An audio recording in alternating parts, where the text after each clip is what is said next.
Okay, so the purpose of this video is to give you a little bit of vocabulary before we start to talk about the modes of third person point of view.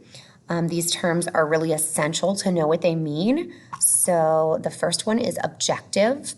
And what you're going to want to do is be looking at your vocabulary matrix for this activity, and you're going to fill in the missing word in the definition, and also go ahead and add your own picture to each line or row of your vocabulary matrix.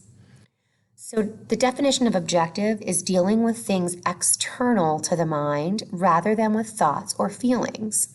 So you're going to fill in the term external in the definition box of your organizer.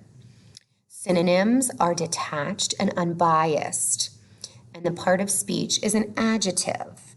Okay, so just remember, objective is external. The next, and this is the picture that I chose to represent objective. And you can see this woman is standing on the earth, and she has a telescope and is kind of looking at things from the outside, not really seeing the inside or thoughts or feelings. So you can take and put in any image that you would like to help you remember the term objective as being external. The second term is limited, and the definition of limited is restricted in size, amount, or extent. So you're going to add the term restricted to the definition box for limited. Synonyms are narrowed, defined, and restricted. And the part of speech, again, is an adjective as it's describing the type of point of view. So here I chose a speed limit sign to represent limited. It restricts your speed.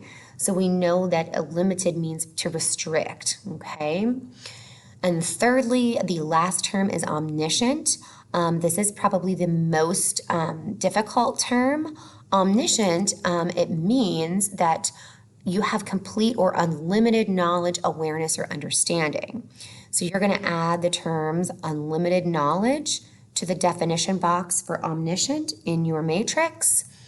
The synonym is all-knowing. So that means if we're talking about an omniscient point of view, the narrator knows everything or knows a lot. Okay, again, this is an adjective as it's describing a type of third-person point of view.